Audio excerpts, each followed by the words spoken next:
un orgullo tenerlo. Muchas gracias. Dejo a Víctor con la palabra. Bueno, ya nos presentaron, así que un agrado estar en esta universidad. Después de tantos años, yo en esta escuela, cuando estaba en la calle República, conocí a Jimena. La verdad es que la iba a buscar todos los días a clase, ¿ya? Porque había muchos jotes, así que... Les voy a aclarar una cosa.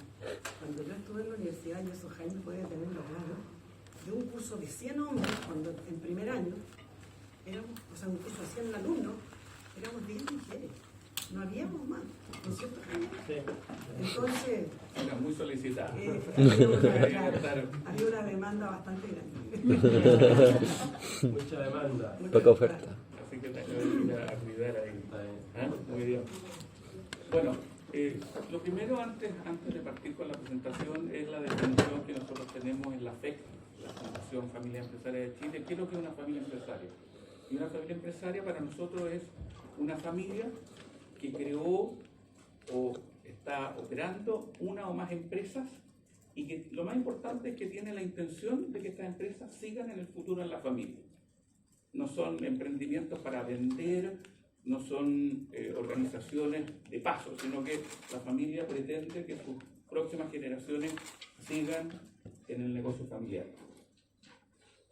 Hice un pequeño índice con respecto a lo que vamos a ver hoy día, cómo nace esta familia empresaria, quiénes fueron los fundadores, el entorno y las dificultades propias del inicio de cualquier compañía, quién financió, porque todas estas compañías necesitan que alguien ponga plata para partir, cómo creció, cómo fue diversificada a partir del año 1988, los errores que tuvimos, también los aciertos, a veces hay que ayudar a la suerte, el ingreso de los familiares, el ingreso de la siguiente generación, quién seguirá. Y vamos a dejar un espacio para preguntas al final. ¿Cómo nace esta familia empresaria? Bueno, como todas las cosas, hay oportunidades de negocio. Hay necesidades que satisfacer. Y esa necesidad que vimos en su momento fue en el área tecnológica. Estaba iniciándose en Chile los desarrollos informáticos y obviamente teníamos ahí unas ventajas comparativas que podíamos aprovechar el expertise de las personas que fundaron esta empresa, y la visión de futuro era obviamente aprovechar esta necesidad de tal manera de generar una empresa sostenible en el tiempo y que fuera adaptándose a las condiciones, ¿ya? Los riesgos son los riesgos típicos que tuvimos de cada empresa, ¿no es cierto?, de que la necesidad no tuviera suficiente demanda, que los servicios, los productos que nosotros ofreciéramos no fueran los adecuados, que no tuviéramos financiamiento. Y también había una pregunta que a lo mejor se lo hacen ustedes o se la van a hacer en algún momento: ¿qué prefieren? ¿Trabajar en una empresa o ser creadores de una empresa? Y eso depende de la personalidad de cada uno. Hay personas que tienen una tendencia o una lógica mental de ser empresario, y hay otros que prefieren ser, llamémoslo, gerente, ¿ya? Cada universidad también tiene su estilo, ¿ya? Esta universidad, yo lo veo por mi generación, porque estudiamos la Católica, la mayor parte fuimos empresarios, y los que estudiaron en la Universidad de Chile fueron los grandes gerentes de las grandes compañías, así como Endesa, Chilextra, La Papelera, etc. ¿Ya? No necesariamente el 100%, pero había un sesgo, y hay un sesgo, hay otros que son sesgos más bien tecnológicos, de emprendimiento, etc. ¿Ya? El financiamiento es un problema, obviamente, que tuvimos que asumir porque tampoco teníamos la capacidad de financiar esta empresa totalmente, y tuvimos que buscar financiamiento, cosa que hoy día es bastante más fácil. En esa época no existían los inversores ángeles, ni existía el levantamiento de capital, había que arreglárselas con lo que tenía uno en la familia, más financiamiento bancario, ¿ya? Bueno, y ahí vimos esta oportunidad que de alguna manera la aprovechamos, y ya la empresa lleva más de 45 años. Estos son los fundadores, acá mi papá ingeniero también. La verdad es que la empresa fue creada por los dos, él me apoyó básicamente en lo que eran sus contactos para poder generar contratos de servicios, ¿ya? Y también en obtención de crédito, porque obviamente cuando uno tiene la edad de ustedes y va a un banco, no lo pescan mucho, ¿ya? Ahí también estaba la diferencia de visión de una formación de ingeniería o una formación más empresarial, ¿ya? Las visiones son distintas, obviamente. Las visiones de una persona que ya tiene una cierta edad con respecto a las personas jóvenes, ven los negocios y las empresas lo ven de distinta manera. Normalmente hay conflictos. Generalmente los papás son más conservadores, los hijos son más liberales en todo sentido, digamos. Entonces, obviamente ahí se producen los primeros conflictos de si vamos por aquí o vamos por allá, invertimos en esto, no invertimos en esto otro, desarrollamos esta línea de negocio, quedémonos tranquilos, no crezcamos tanto, pero sí que no aprovechamos la oportunidad de crecer, etc. Y bueno, digamos, en algún momento se produce el recambio y papá deja la empresa y entra Jimena. Bueno, desde el principio estaba, pero ahí ella tomó mucho mayor responsabilidad, ¿ya? Así que esa es la parte de los fundadores de la empresa. Bueno, ¿qué dificultades hay en el inicio de cualquier empresa y sobre todo en la empresa familiar? Porque la empresa familiar tiene una componente de relación entre los fundadores, relación sanguínea, ¿ya? El primer problema, estamos hablando de la década del 70, ¿no es cierto?, era el entorno político, un entorno que independientemente de los cambios de gobierno que hubo en esa época, era un entorno sumamente estatista, ¿ya? Entonces, de hecho, yo hice la práctica en una empresa que se llamaba la Empresa Nacional de Computación e Informática, ECOM, que ya no existe. Pero era la manera en que los gobiernos de la época solucionaban, digamos, las cosas. O sea, hoy día se habla de la Empresa Nacional del Litio, ¿ya? O sea, cuando hay alguna oportunidad de negocio, crean una empresa nacional, ¿ya? El entorno competitivo era bastante... si bien es cierto, eran pocas empresas las de la época, pero había mucha dificultad para poder, por ejemplo, tener acceso a los grandes computadores de la época. Los computadores eran muy grandes y había que tener mucha infraestructura para poder competir en ese mercado. También tenía un problema de recursos humanos. Había muy poca gente especializada en informática, por lo tanto había que conseguir gente. De hecho, provocó una escalada en ese momento de aumento de sueldo, porque eran poquitos los que estaban en ese momento, y había que levantárselo de una empresa.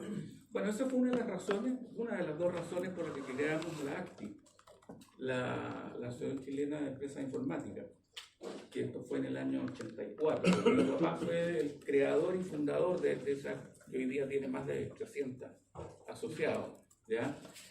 Porque teníamos, el primer problema era que nos estábamos levantando los especialistas de todas las empresas. En ese momento también se crean otras empresas como Sonda, había una empresa Sigma que era del grupo Angelini, etc. Entonces hicimos esta asociación básicamente para crear una especie de código de conducta ético de no levantarnos los especialistas.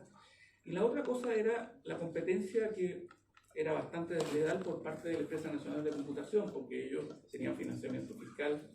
No sé si les recuerda algo de lo que está pasando ahora, pero bueno, en ese momento eso fue el origen de la ACTI. Bueno, y dificultades financieras, porque en ese momento conseguir capital para invertir era bastante difícil. Los bancos tenían los créditos de alguna manera muy limitados, las tasas de interés eran altísimas. De hecho, estaban fijadas, no eran tasas libres en esa época, ya las fijaban, ¿ya? Así que eso fue... La fijaban bien alto. Y la fijaban bien alto, exactamente. Y lo más increíble de todo, y esto me voy a salir un poco de... La inflación era bien. Claro, me voy a salir un poco, era una tasa nominal del 3% para todos, independiente del riesgo. No tenía ninguna lógica, de acuerdo a lo que ustedes han visto en finanzas, ¿no es cierto? Una tasa única para todos. Entonces, claro, el corte era los análisis financieros que se hacían de las empresas y los proyectos, y finalmente la tasa era única, no estaba indexada por el riesgo asociado. ¿Ya? Así eran las cosas en esos años. Bueno, ¿quién financió las empresas? Esta empresa primera que creamos, parte de los socios, ¿no es cierto? Y fundamentalmente fueron los bancos y los proveedores. ¿Ya? En esa época la tecnología está bastante iniciática, digamos, entonces los computadores eran muy grandes, como les planteaba, y los proveedores de estos computadores eran la IBM, Marvell, que después se transformó en Unisys, LSR, y otros más que hoy día finalmente han derivado, hoy día HP y todo eso son los continuadores de estos proveedores. Pero banco, y ahí puse banco el mejor socio. ¿Y por qué? Muchas veces la gente dice, no, los bancos son los que te ponen el paraguas cuando hay sol y cuando llueve te sacan el paraguas. Pero yo lo he visto en muchos emprendimientos, sobre todo en esta época de personas de la generación de ustedes, en que se juntan dos amigos, hacen un emprendimiento, que finalmente hay uno que trabaja y el otro que se da la cochihuahua, como dicen antes. Entonces, ¿por qué vas a pagar o vas a entregar el 50% de tu utilidad si puedes conseguir un préstamo en el banco y hacerlo solo? Hoy día incluso legalmente se pueden hacer empresas de responsabilidad limitada, empresas personales o no sé, IRL. O sea, no estoy diciendo que no sea bueno tener socios, pero es preferible tener de socio al banco, ¿ya? Muchas veces, no siempre.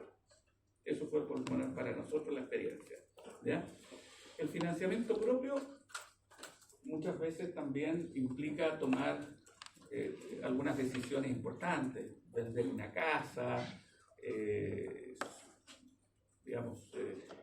no hacer algunas cosas que te gustaría. Y el mayor problema básicamente es el manejo de caja. Porque cuando ustedes tienen una caja importante, que es flujo, pero no es utilidad, existe la tentación de pegarle el manotazo a la caja. Y en las empresas familiares, muchas veces la caja está en manos de la mamá, ¿ya? Acaso de la finanza. Entonces, la mamá maneja las plata de una manera distinta como la manejaría probablemente el papá, ¿ya? O un hijo. Hay que tener cuidado con el manejo de la caja, sobre todo cuando están partiendo, ¿ya?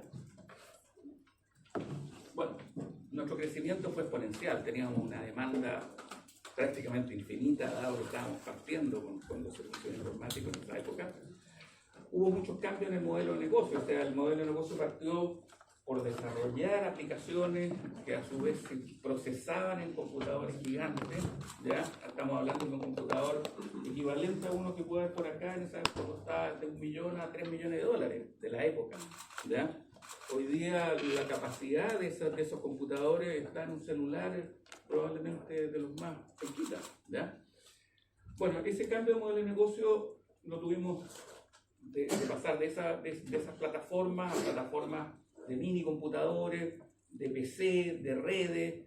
Hoy día estamos básicamente en sistemas que están en la nube, nuestros procesos de outsourcing, BPO, también software as service, o sea, damos servicio a través de la nube. Es un cambio importante. El cambio también se dio en la competencia, ¿no? Muchas compañías, caso de Intel y de Telefónica, como eran empresas de telecomunicaciones, ellos mismos se llaman telco, decidieron también ingresar a este mercado de servicios informáticos. Afortunadamente, no para esa compañía, afortunadamente para esa compañía, la complejidad de los desarrollos informáticos, la complejidad de una serie de variables, hizo que no les fuera bien y finalmente se salieron hace unos pocos años del negocio. Tengo entendido que Antel quiere retomar el tema, pero no con el impulso que tuvo inicialmente, que perdió mucha plata, ¿ya? Finalmente, cambio continuo. Tenemos que estar todos los días cambiando no el modelo de negocio, pero sí adaptándolo a las realidades de cada momento. Bueno, nosotros tuvimos en el año 1988 un cambio importante en nuestra empresa familiar porque se generaron dos cosas. La empresa de servicio informático necesitaba mucho espacio cuando tomaba un proyecto muy grande. De hecho, tuve un proyecto que solo un proyecto tenía 300 personas en desarrollo de software, en aplicativos, en un montón de cosas. Entonces, nosotros la primera oficina que tuvimos fue una oficina chiquitita, arrendada. La segunda oficina ya la compramos, aprovechamos que en esa época vino una especie de boom de crédito hipotecario, así que había un acceso a crédito hipotecario bastante barato y bastante fácil en esa época.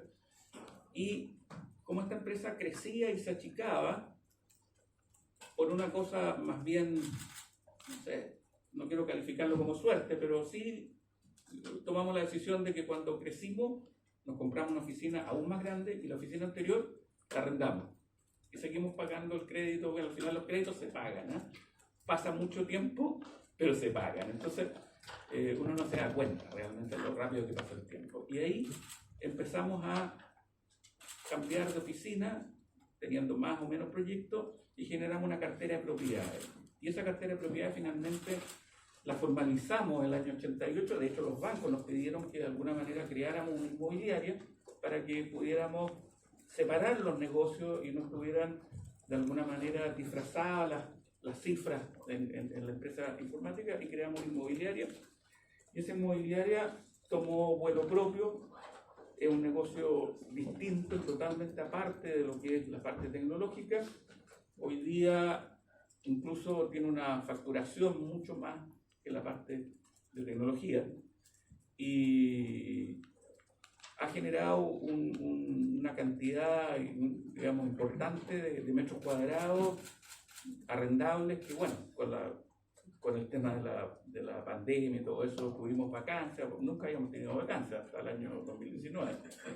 Llegamos a tener una vacancia del 22-23%, hoy día estamos bajo el 4% de vacancia en metros cuadrados. Y también se produce el fallecimiento de un hermano de mi mamá, que tenía un campo. Él era abogado, era notario conservador en Quilpué, tenía un campo en Limache muy bonito, pero un campo de agrado. Se lo deja a los 11 hermanos y sus respectivas sucesiones, porque no todas están vivos. Entonces, yo también ahí vi una oportunidad de negocio. Mi señorita esposa no estaba muy de acuerdo, ¿ya?, en que nos hiciéramos cargo de eso, porque yo, digamos, me nombraron a mi administrador, el presidente legal de los bienes de este tío que había dejado. Y bueno, hoy día, esto fue hace muchos años atrás, y bueno, tomamos ese campo, pero seguimos prácticamente no explotándolo directamente, sino que a través de cero. Y hace algunos años atrás tomamos nosotros la explotación. Hoy día es un campo que se dedica fundamentalmente al cultivo de paltas en esa zona, ¿ya?, con riego por goteo, con toda la tecnología disponible.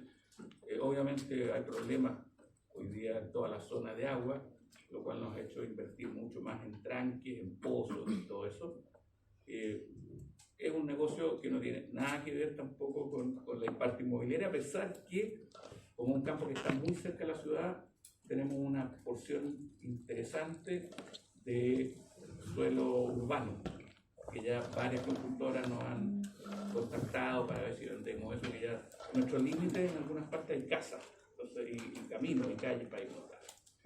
Entonces, claro, tecnología, inmobiliaria, agrícola, también genera impacto en el negocio principal, que era en ese momento el negocio de tecnología, y tuvimos que saber manejar ya no a 4, sino que a 8 manos todas estas cosas, ¿ya?, administrando esta diversificación, tratando de no mezclar los negocios, aunque es bastante difícil, porque si tú tienes rentabilidad en uno y pérdida en otro, entonces empiezas a traspasar, digamos, cosas de un lado para otro. Bueno, el primer impacto fue en los activos. Nosotros los activos tecnológicos son básicamente hoy día de consumo. O sea, si tú miras cuáles son los activos que tiene una empresa tecnológica hoy día, a los 2 años o 3 años valen cero. En cambio, en el sector inmobiliario, los activos incluso tienen plusvalía. Es un modelo totalmente distinto, ¿ya?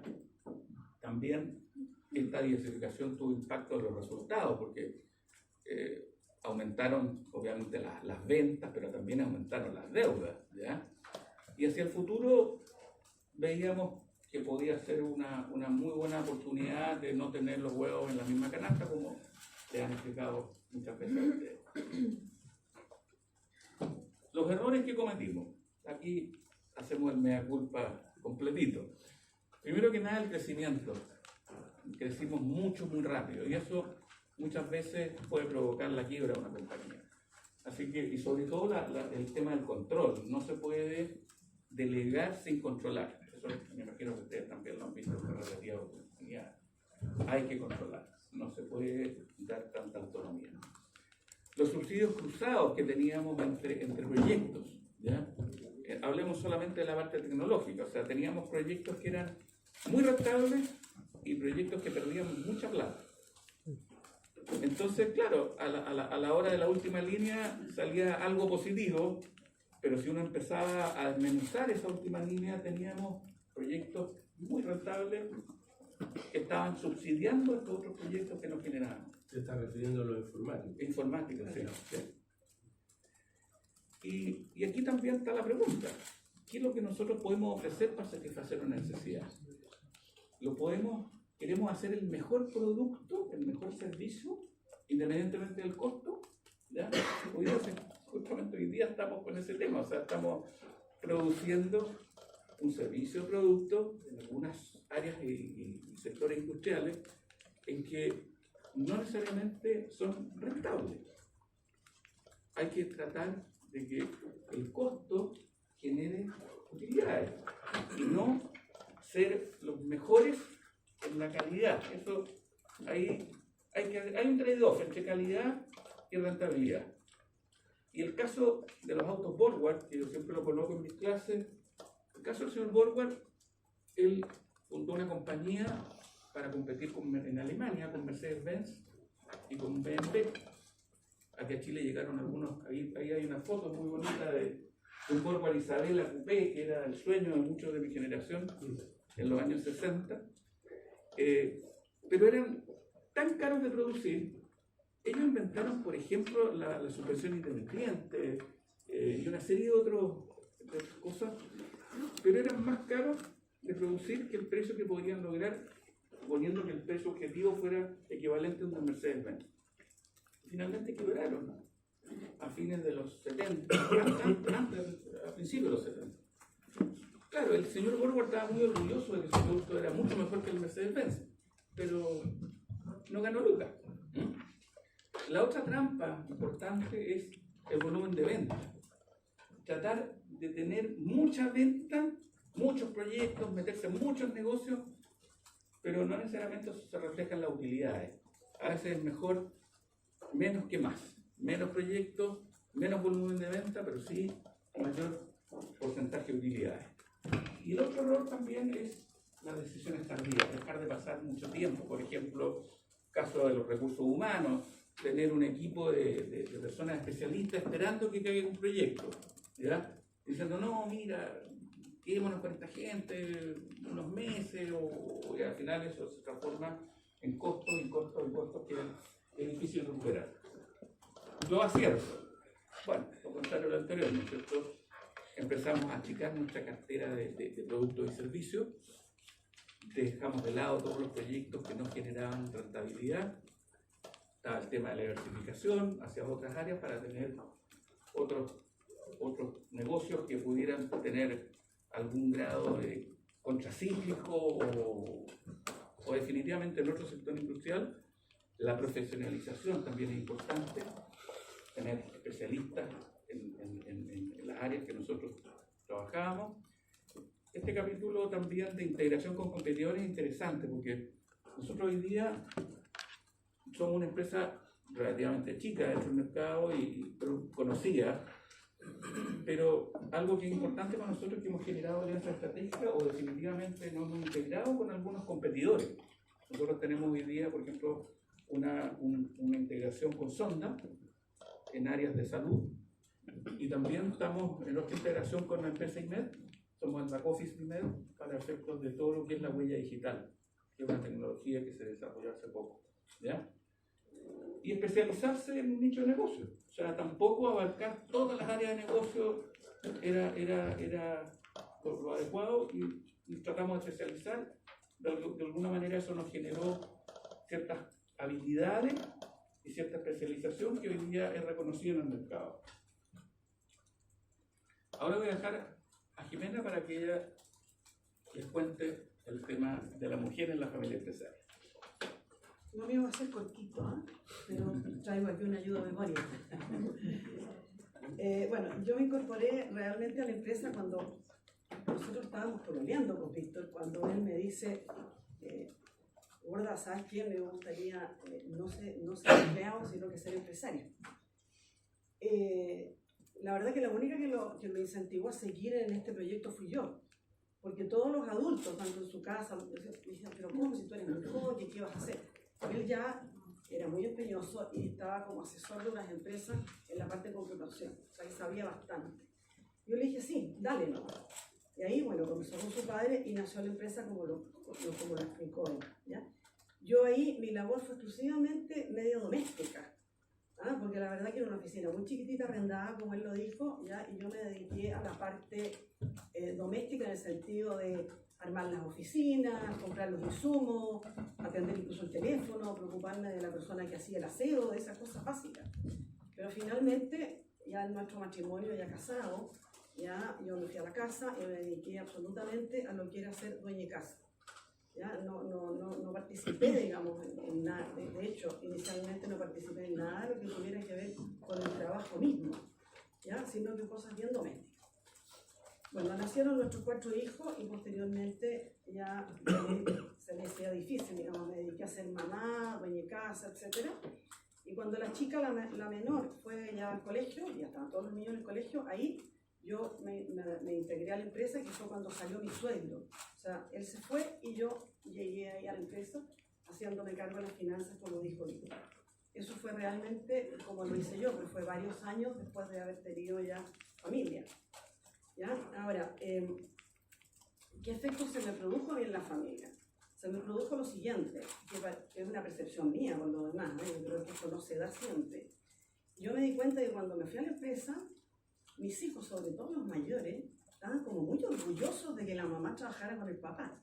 ¿Ya? O sea, empezaban a encontrar que las otras mamás que como que no trabajaban, como que eran fomes, eran lateras, la verdad que le encantaba este cosa, se sentían súper orgullosos. ¿Ya? Y bueno, eso fue bueno. ¿Ya? Pero por otro lado, también, como no tenía, digamos, un horario muy estricto, yo podía diversificar mi tiempo en la empresa, ¿ya? Dediqué también, nunca dejé, digamos, mi casa, nunca dejé a mis hijos solos, nunca falté a una reunión de colegio, siempre estuve presente, ¿ya? O sea, seguí siendo más mamá a lo mejor y dueña de casa que me dedicaba a la parte profesional, ¿ya? Ahora, y aquí me voy a alargar un poquito, lo que pasa es que hoy día, en cuanto al tiempo que tienen las mujeres, encuentro que es bastante mejor, porque los varones, ¿no es cierto?, hoy día en las parejas, yo veo que comparten las tareas de la casa, ¿ya? Yo veo jóvenes con sus hijos paseándolos en coche, mudan, dan la papa, van a las compras, hacen la cama, hacen muchas cosas. Cosa que la generación nuestra no me dejaban cocinar. No hacía nada, pero nada, ¿ya? Entonces podía estar viendo televisión y yo sentía un ruido que me decía, gorda, tráeme una Coca-Cola, gorda, tráeme algo, pero eso ya es más difícil. Porque las mujeres trabajan y comparten sus tiempos con los cónyuges o parejas más o menos de forma similar. ¿Ya? Incluso era mal visto, o sea, era mal visto que un hombre hiciera labores de la casa. Le ponían un sobrenombre y etc. Bueno, en cuanto a la visión de la mujer en la empresa, la verdad es que yo veo que somos bastante menos aceleradas y menos arriesgadas, ¿ya?, de lo que son los hombres en general. Y tenemos una cosa que ustedes la tienen que haber escuchado muchas veces, que tenemos como un sexto sentido, que nos damos cuenta de cosas que los hombres no se dan cuenta, ¿ya?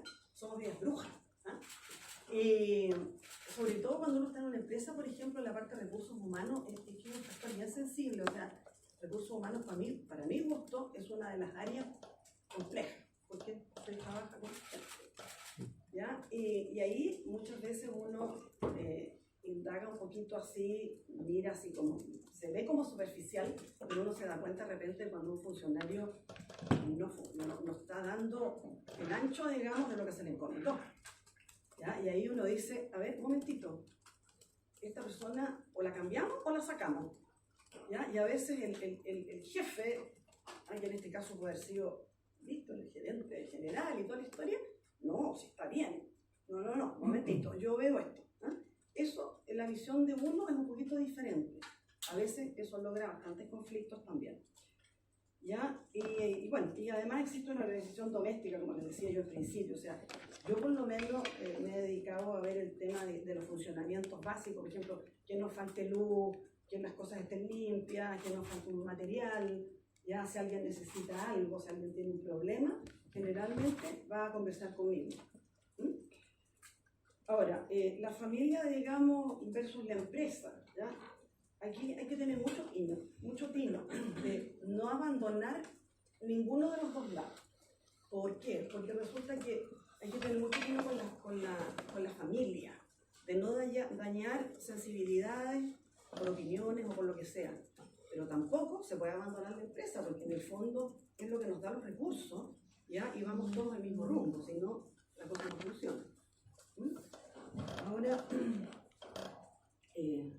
las limitaciones del tiempo, ¿ya? Indudablemente, en cuanto al tiempo, nada puede quedar abandonado, ¿ya?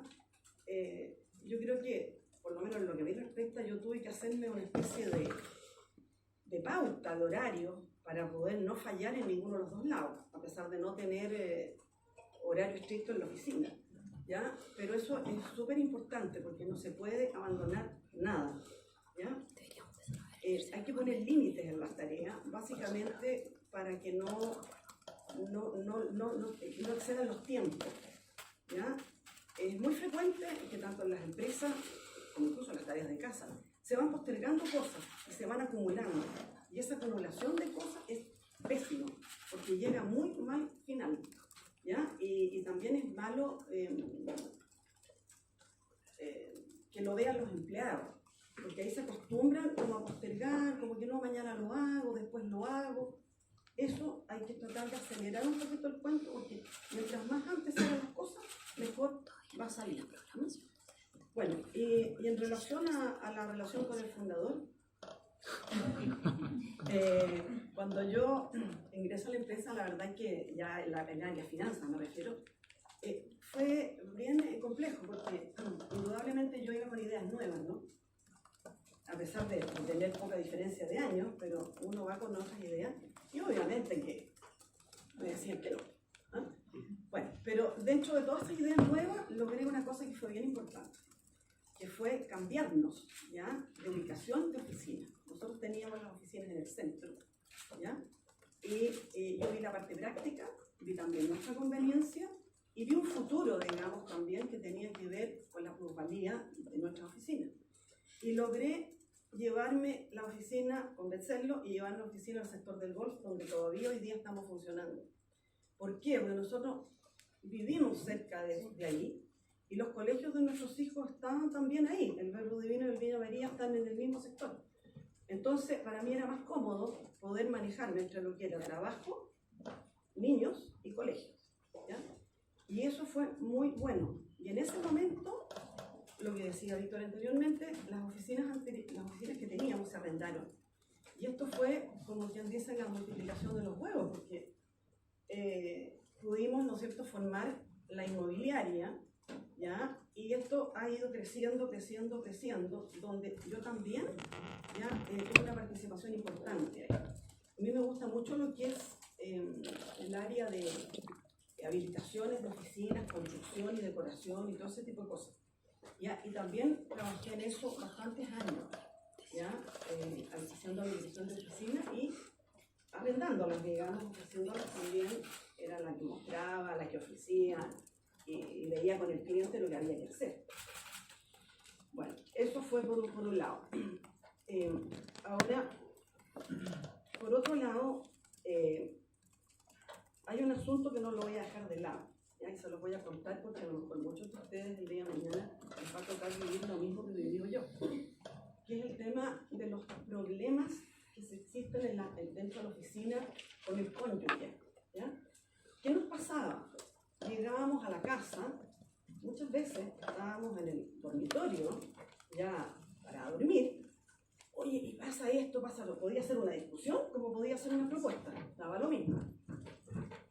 Empezó a pasar el tiempo y yo me daba cuenta que esto no podía seguir siendo, hasta que un día le dije, amigo mío, hasta ahí nomás llegamos, la empresa tiene sus problemas, tenemos nuestras ideas, tenemos nuestras diferencias, pero cuando nosotros cerramos la puerta de la empresa, se quedó el problema ahí, o la propuesta ahí. Cuando volvamos lo seguimos conversando.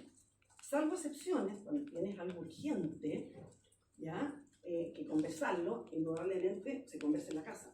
¿Pero cómo? ¿En una sala o de sobremesa? Pero no más en el dormitorio. Y se los cuento porque a lo mejor a algunos de ustedes el día de mañana les va a pasar, ¿ya? Y eso no debe pasar. Porque todas estas relaciones de matrimonio, sobre todo, ya se van quebrantando, ¿ya? Con los problemas de oficina, porque uno en el fondo no se despega del tema, ¿ya? Entonces muchas veces uno está enojado con una cosa de oficina, ¿y qué tiene que ver? Salir con los hijos, por ejemplo, ¿ya? O compartir un fin de semana, no puede estar enojado, ¿ya? Eso es lo que se los puedo dar yo como receta, ¿ya? Sin más que decir, si quieren hacer después alguna pregunta, estoy para responderla. Muchas gracias, señora. Muy bien.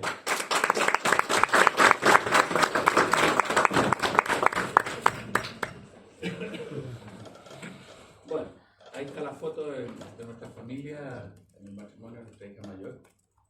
El músico el primero de la izquierda, la Jimena, soy yo, nuestro nieto mayor, la Francisca, el marido, la Francisca, la Macarena y Rodrigo, que es el mayor de todos, ¿ya? Bueno, la pregunta es, ¿en qué momento empiezan a ingresar las familias en la empresa? O sea, los fundadores obviamente también son familias, pero hay que ver cómo se integran las dos familias. Al principio lo que se necesita, independientemente del sector industrial que esté en la empresa, se necesitan brazos, se necesita lo que hay es bienvenido para que colaboren, ¿cierto? Hay un momento en que ya la cosa de tener hartos brazos no es tan importante, sino que hay que empezar a poner cierto tipo de condiciones para ingresar, ¿ya? Y lo más importante es definirlo de alguna manera para la escrita, cómo van a ingresar los familiares, ¿ya? Porque es fuente de conflicto, como decía Jimena, las decisiones que se toman a veces afectan, o muchas veces, no solamente a veces, muchas veces afectan a la familia. Entonces, si uno dice, pongo ciertas reglas, también estoy dejando fuera a algunos de ellos. De hecho, nuestro hijo músico, que es un gran guitarrista clásico, discípulo de Olsen y de Romilio Orellana, ¿ya? Él no ha querido participar en la empresa nunca, ¿ya? Es más, nosotros hoy día estamos, digamos, creamos una empresa en Estados Unidos para también tener inversiones allá desde el punto de vista inmobiliario. Hasta el momento estamos en las partidas, hemos hecho solamente inversiones financieras, pero él tampoco quiso participar ni siquiera en la propiedad de esta empresa, ¿ya? Porque a él no le interesa, lo que le interesa es su carrera artística, su arte, y no tiene intenciones de participar. Entonces, ¿puedo hacer un alcance? sí, claro. Dice, como buen artista, como buen músico, ¿ya? Dice, papá, yo no quiero problemas de empresa, yo prefiero ser pobre pero feliz. Yo le digo, la pobreza te va a durar hasta que tengas algún conflicto el día de mañana, algún problema, y no tengas de dónde tirar, vaya a tener que recurrir a la familia. Se los comento porque es músico. Sí, bueno, aquí, por ejemplo, el mayor Rodrigo, él trabajó primero en otras empresas, trabajó en Entel y trabajó en SMU, Unimer, en el área de control de gestión, y se incorporó a la empresa después de esas dos experiencias. Él está manejando prácticamente todo lo que es la parte comercial y de la inmobiliaria, y también ve algo de la parte de tecnología, pero eso todavía yo no lo siento tan fácil, ¿ya? Después Francisca, ella ve el área agrícola, básicamente el tema comercial de lo que producimos, ¿ya? El marido no participa en la empresa porque es gerente del puerto de Lirquén y ellos viven en Concepción, así que tenemos ahí viajes permanentes a ver los nietos. Y Macarena trabaja con su marido, que es arquitecto, y a su vez también desarrolla un área de negocio, porque este campo, como es tan bonito, y además ahí se han casado todos nuestros hijos, hay una infraestructura importante para hacer eventos. Entonces, las banqueteras que fueron a los matrimonios de nuestros hijos nos insistieron muchas veces que por qué no arrendábamos esto para hacer matrimonios. Aprovecho para estar y no les den malos ejemplos a estos niños. Claro. Niños, ojalá que se casen todos. Mira cómo te digo. Si el matrimonio no es malo, imagínate, con la Jimena llevamos 46 años de matrimonio. Entonces, con altos, con bajos, con diferencia. Con de todo. Con de todo. Pero aquí pedaleamos. Entonces, ella, digamos, generó esta unidad de negocio dentro de la parte agrícola para aprovechar todas las instalaciones que había. Así que en eso ha ido bastante bien, tiene alrededor de entre 25 y 30 matrimonios al año, fuera de otros eventos de empresa que hemos hecho algunas cosas las tres también ahí en nuestra reunión. Todo eso a honor. Así que eso es la parte de los familiares. Claro, y posteriormente viene, hay que pensar en la siguiente generación, o sea, ¿por qué va a ingresar alguien familiar a la empresa? No se trata de crearle un cargo, porque claro, como no tiene pega el niño o la niña, le vamos a crear un cargo para que tenga sus lucas y no, la idea es que ingrese porque realmente o alguien dejó el espacio para que ingrese, o bien vamos a crear un área de negocios que no está suficientemente cubierta, que necesitamos esos recursos humanos me refiero, ¿ya? Y a su vez hay que colocar algún tipo de condiciones mínimas, o sea, que hayan estudiado una carrera afín a lo que se pretende desarrollar dentro de la empresa, ¿no es cierto? Que tengan experiencia. Nosotros hemos tratado de que todos nuestros hijos hayan trabajado antes de incorporarse a cualquier cosa de la empresa. De hecho, la Francisca, ella trabajó en la Red Vial, trabajó incluso en Concepción, en la papelera de Concepción, en CPC, en muchas cosas. En una naviera también, exactamente. La Macarena, bueno, la Fortán, pero ella también trabajó en 2 empresas antes de formar esta empresa con el marido, que también estamos de alguna manera apoyando, ¿ya? Pero lo más importante es que ese mi nieto mayor que corra, que haga esfuerzo, que haga mérito, ¿eh? Que gane medallas primero, ¿ya? Después pensaremos en que se incorpore. Y esta está practicando ahí, me parece que eso es del puerto, ¿eh? Claro. No, eso es de la CNPC, de la papelera. La EMA también podría a futuro, tiene 12 y 6 años, así que todavía no falta mucho, pero nos puso ahí para que usted, es chochera de abuelo también, ¿eh? Bueno, vamos a terminar esta presentación con el gran dilema que tienen todas las empresas familiares y las familias empresarias, por supuesto. ¿Quién sigue para adelante con el negocio? ¿La viuda o el viudo? Es el viudo porque también hay muchas compañías familiares creadas por mujeres, ¿ya? Hoy día hay no solamente las tradicionales, por ejemplo, las empresas de cosméticos, el Estilor, el Elena Rubinstein, ¿ya? Los maridos son no parte de la empresa muchas veces, o son parte más bien nominal de la empresa, pero los verdaderos los que manejan las empresas son muchas mujeres hoy día, ¿ya? De hecho, hay una compañía que yo conozco mucho al papá del marido, ¿ya? Una empresa que se llama Bux, de recursos humanos, no sé que levantó, creo que el próximo unicornio, o ya es unicornio, no sé, ¿ya? La Teresita, y ella es una de las fundadoras. Y el marido trabaja en otra compañía, ¿ya? O sea, hay posibilidades de que haya un viudo también, ¿ya? Yo espero que haya una viuda en este caso, pero podría ser, nadie sabe, ¿ya?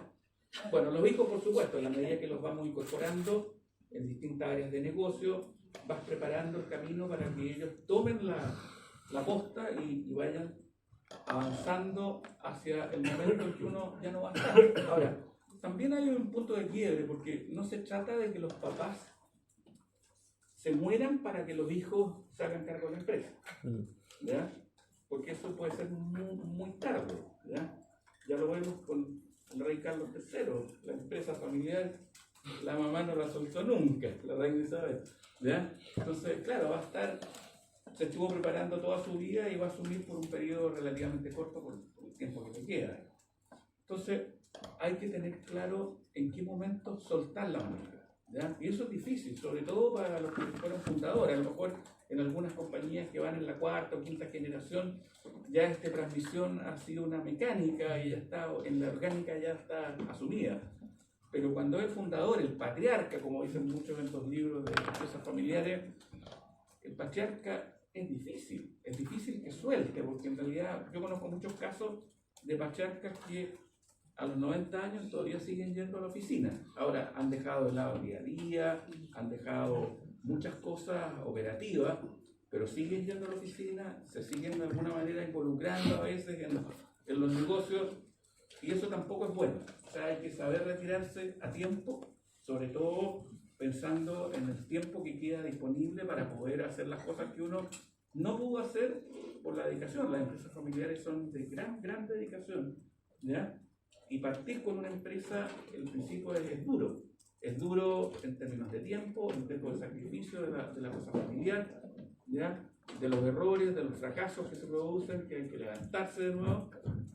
Bueno, los nietos, por supuesto, los nietos en la medida que los papás de ellos, que son nuestros hijos, nos vayan haciendo el mismo camino que hemos hecho con nuestros hijos, van a poder ahí aprovechar de participar, si es que ellos lo deciden. Capaz que de estos 4 que hay hoy día, ya estaba en mi oficina y dice que es mi mini secretaria, ¿ya? Entonces, tiene 6 años también ahora. claro que Esas fotos son cuando eran más, los claro, acá eran más chicos. Entonces, obviamente, ella ve esta cosa de vamos a mi oficina, tengo una pequeña mesita, qué sé yo, entonces esa es su oficina de mi mini secretaria. Entonces le digo, anda a decirle a la Vicky que me traiga un té. Y ella va, dice mi jefe. Entonces, hay que irlo de alguna manera aguachando, como se dice en el campo, ¿ya? Hay que irlo acercando a la empresa, porque claro, es muy difícil. Y aquí voy a contar algo también de la familia nuestra. Un hermano de mi abuelo, tío Lalo, tío Gerardo, tenía un campo muy bonito en Talca, en la viña Lambercé, una de las viñas más tradicionales de la zona de San Clemente. Y tuvo 4 hijos igual que yo, igual que nosotros. Un ingeniero civil de la Chile, un abogado de la Chile, una tecnóloga médica y una profesora. Y ninguno de los 4 quiso seguir con el campo y la viña. Y finalmente se murió el tío Lalo y se vendió ese negocio, o sea, se liquidó. Y hoy día lo tienen como un recuerdo nomás. No hubo un traspaso realmente. Pero ahí también influyó que probablemente este tío nunca incentivó a sus hijos y nunca les acercó la empresa a ellos de tal manera que se sintieran parte y quisieran, digamos, seguir con la empresa. Y ahí está, o sea, nadie. Cuando la empresa se termina o finalmente se vende en comunidad productiva, la familia desaparece del ámbito empresarial. Bueno, eso es lo que les quería contar y le queríamos contar. Y ahora aceptamos todo tipo de preguntas. ¿Mm?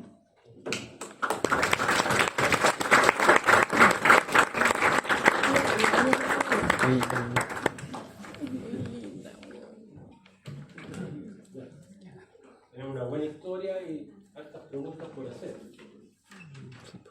Antes que pregunten, yo quiero destacar de lo que dijo Jimena, por lo menos 3 puntos que hemos insistido mucho. El tema del equilibrio entre la familia y la empresa. Que igual que cualquier trabajo, el empresario tiene que equilibrar el tiempo con los hijos. No abandonarlos, porque si no se produce este problema de que los hijos ven la empresa como el que le quita a los papás y no les da tiempo. Y además muchas veces los papás llegan solo a quejarse a la casa de los problemas de la empresa. Entonces al final los niños terminan odiando a la empresa. Y los otros dos puntos de lo que planteaba Jimena, que me parecen súper válidos, el tema de cómo una necesidad de la familia se transforma en un buen negocio. O sea, el tener que reunir, buscar un lugar de trabajo más cerca de dónde está la casa, dónde está el colegio de los hijos, en definitiva resulta en una muy buena inversión. Entonces, ¿se fijan? O sea que, porque a lo mejor si se hubieran guiado solo por la tradición de cómo se estaban desarrollando, se habrían quedado en otra parte, una acción más empresarial. Entonces, en ese sentido, como una decisión que es tomada, digamos, en conjunto desde el punto de vista de los intereses de la familia y de los intereses de la empresa, se transforma a la larga en muy bueno para la familia y muy bueno para la empresa. Y el otro tema que quiero destacar, que lo planteó también Jimena, el tema de cómo los problemas de la empresa afectan a la familia, así como los problemas de la familia afectan a la empresa, y cómo hay que poner barreras, ¿no es cierto?, entre la vida familiar y la vida laboral, la vida familiar y la vida laboral. O sea, no dañar la vida familiar con los problemas de la empresa y no dañar la vida laboral con los problemas de la familia. Es un tema súper relevante para la, digamos, continuidad de las empresas familiares, y Jimena lo contó con mucha claridad, digamos, con ejemplos muy concretos que le han ayudado a ellos a salir adelante.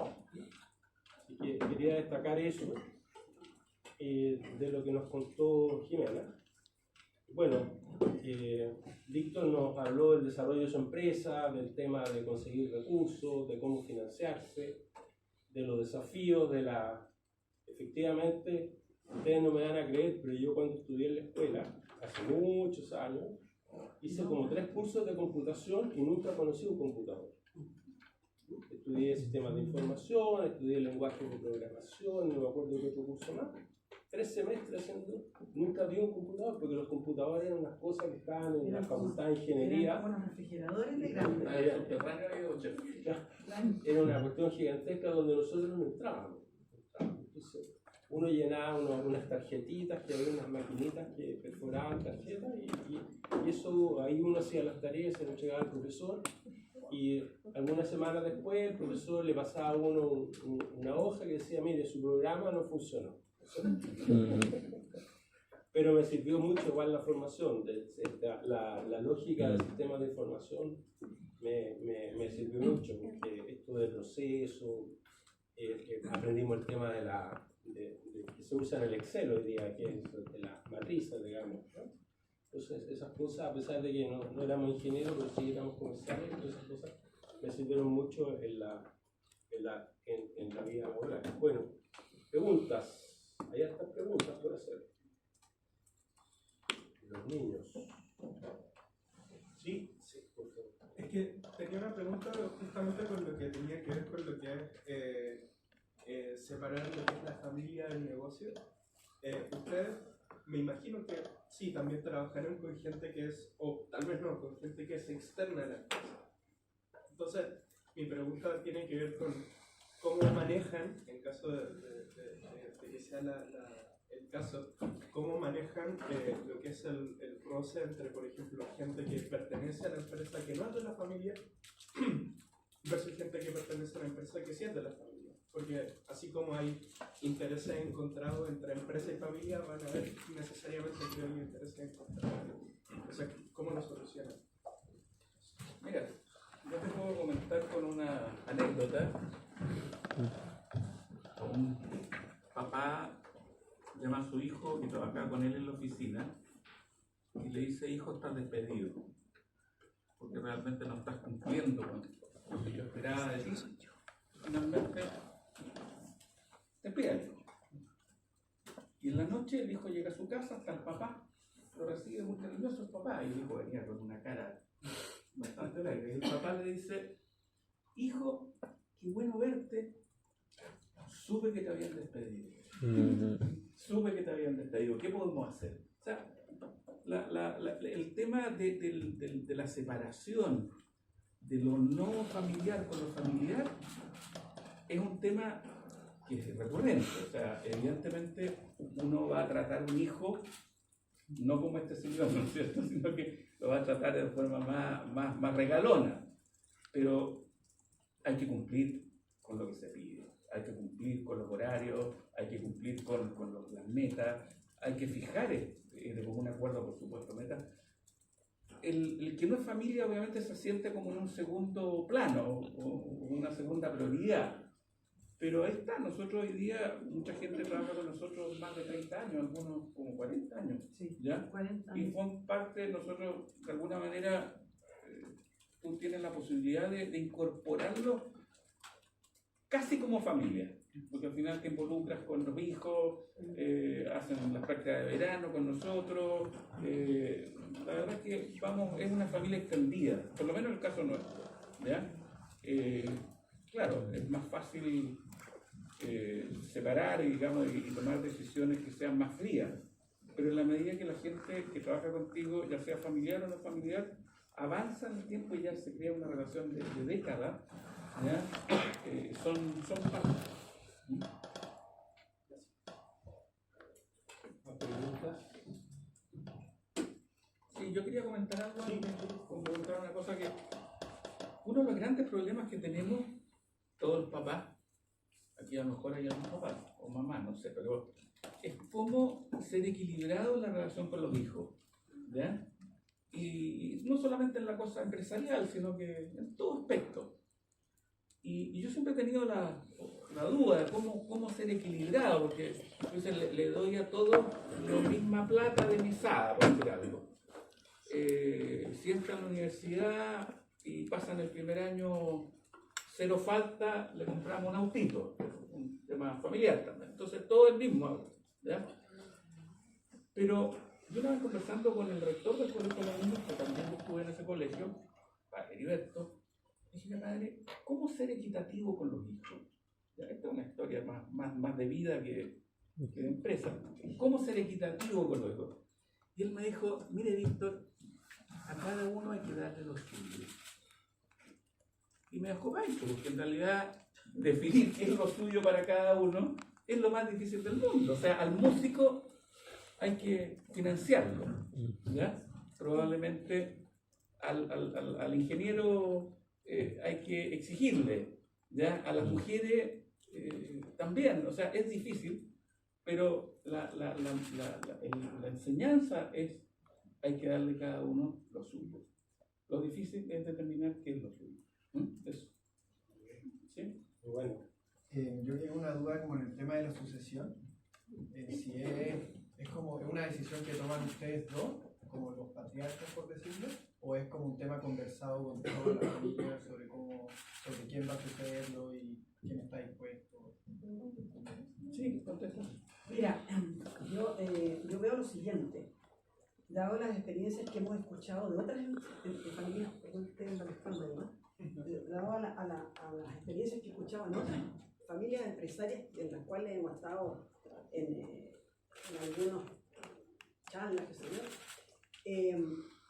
la verdad de que una de las cosas importantes, ya, y eso lo comentaba mi marido hoy día, estamos en una posición que debiéramos nosotros ya como fijar de aquí para adelante ciertos protocolos de la continuidad de la empresa.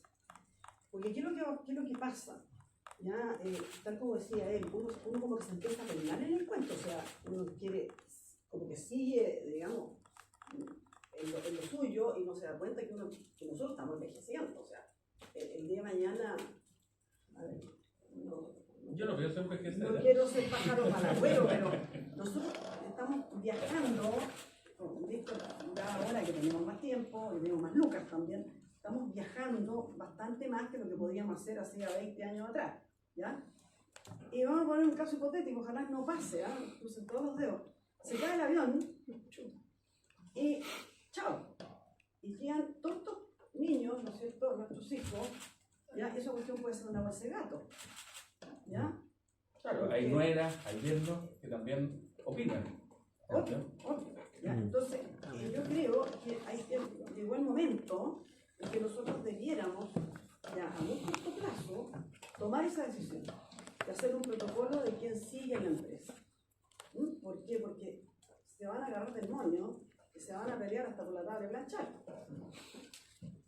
Esa es la opinión mía, no sé si tú tienes algo que agregar. De acuerdo, o sea, dentro de Totalmente las de cosas que acuerdo con recomiendan en empresas familiares, ¿no es cierto?, es generar un protocolo donde esté claramente especificada la sucesión. Exacto. De tal manera que en vida y en pleno uso de las facultades mentales de cada uno de los patriarcas o fundadores, se especifique bien y todos tengan claro eso.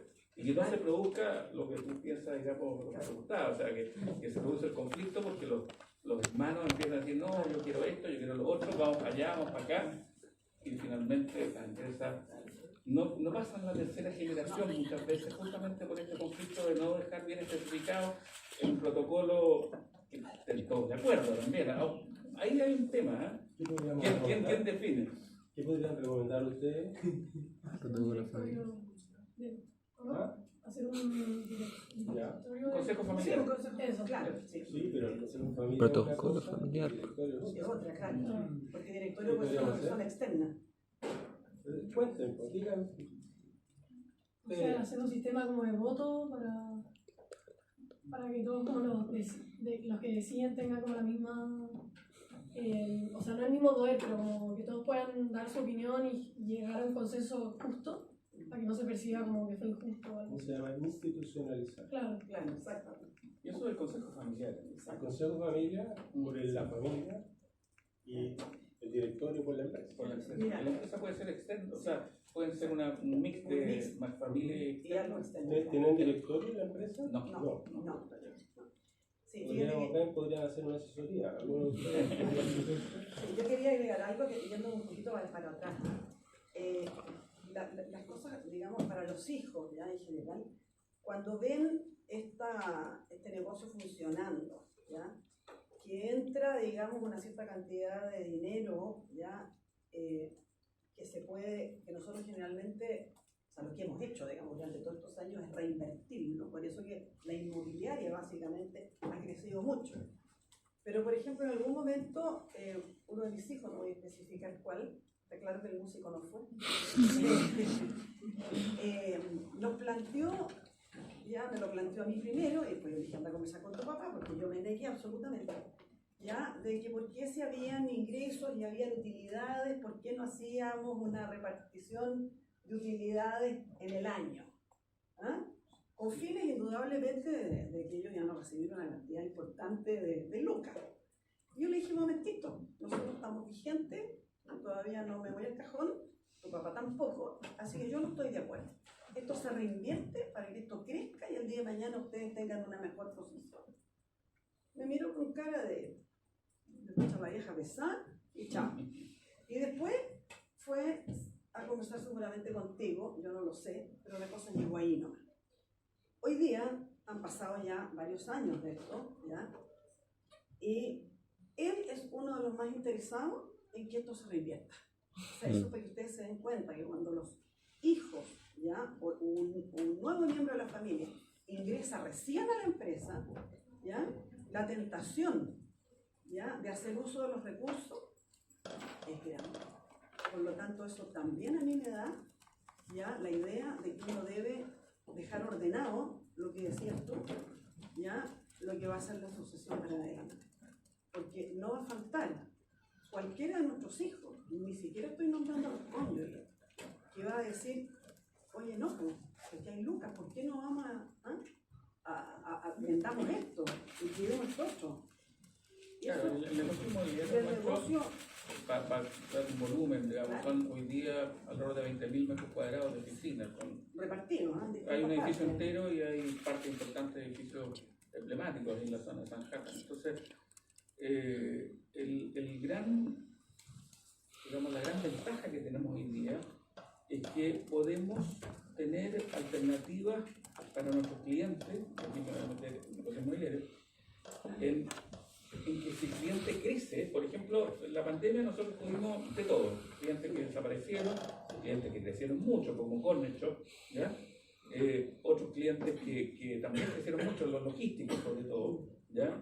Las empresas navieras, teníamos posibilidad de darles más espacio. Y a los que se achicaron, también teníamos posibilidades de darle a una posición más chica. Y eso es un tema de volumen de negocio. Cuando tienes 1000 metros cuadrados de oficina es muy distinto cuando tienes 20.000 o 40.000. ¿Ya? Entonces, una de las cosas importantes que hemos definido con nuestro hijo mayor, básicamente, es que esto, para que funcione como está funcionando hoy día, no se puede partir en 4. O sea, 4 compañías inmobiliarias de 5.000 metros cuadrados no van a generar la misma rentabilidad que esta sumada. Por lo tanto, tiene que seguir funcionando esta compañía sumada, ¿ya? Y tiene que tener gerentes, tiene que tener directorio, tiene que tener consejo familiar, todo eso, pero no se puede partir, porque indudablemente que el negocio va a tener otra rentabilidad por separado.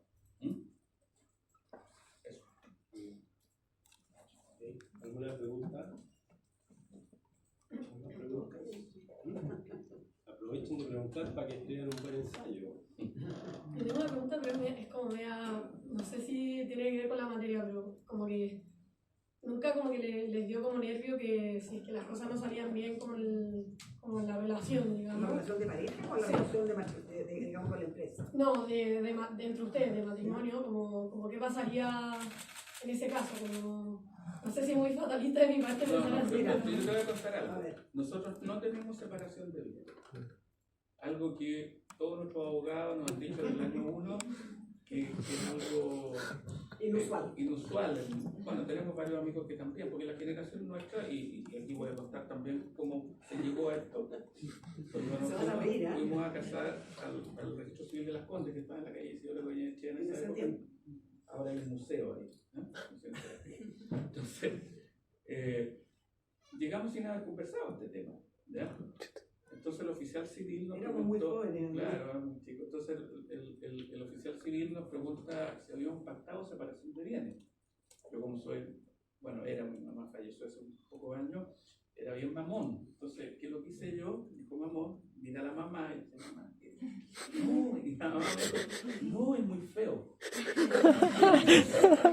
Entonces, no, sí, o sea, así nomás, o sea, con comunidad conyugal. Y eso ha hecho, yo creo que ha tenido efectos positivos en el sentido, porque estamos, o sea, si queremos separarnos, tenemos... Oye, broma, le duele entregar la mitad. Ahora, todos nuestros hijos se han casado con separación de bienes, toda la generación de ustedes, porque... Se casa con separación de bienes. Pero en la generación nuestra no era tan... De hecho, y aquí me enfoco en la pregunta tuya, era como desconfianza. Claro. Entonces, claro, si uno también tiene su problema, porque si nosotros nos iba mal en la empresa, de hecho no siempre nos fue bien, o sea, tuvimos altos y bajos importantes, pero cuando nos iba mal estábamos arriesgando también el patrimonio familiar, ¿ya? Por este tema de la comunidad familiar. Así que es difícil. Yo creo que cada pareja, cada matrimonio tiene sus cosas propias y hay que tratar de que tanto la empresa como la familia se mantengan por él. Sí, lo que sí, fíjate que hay una cosa, aquí se juntaron dos personajes, ¿ya? De carácter bastante fuerte, ambos, los dos. Entonces, la verdad que el tira y afloja ha sido bastante constante. Pero siempre gana ella. No, broma. Ha sido bastante constante, entonces la verdad que las batallas hay que darlas ya cuando realmente son importantes. Las batallas chicas no se hagan así. Porque la verdad que también eso lleva a buen puerto. ¿Ya? Yo veo hoy día, ya en la actualidad, veo, y ahí me enfoco a los temas, digamos, de lo de antes y lo de ahora. Veo muchos matrimonios que se casan con una fiesta maravillosa, todos contentos, todos enamorados, y resulta que a años están separados. ¿Por qué? Porque no le gustó, porque dejó los calcetines debajo de la cama. ¿Sabes qué más? Ándate a cambiar porque ya no me gustó. ¿Te fijas? Nosotros, yo me tuve que mamar los calcetines, el diario, un montón de cosas, ¿te fijas? Y eso ha hecho, digamos, que hayamos durado 46 años. Sin duda, que han habido muchos problemas, ¿ya? Tanto de pareja como económicos. También hemos tenido problemas económicos cuando la empresa no andaba muy bien. Pero una de las cosas importantes es el respeto Si no, la cosa no funciona.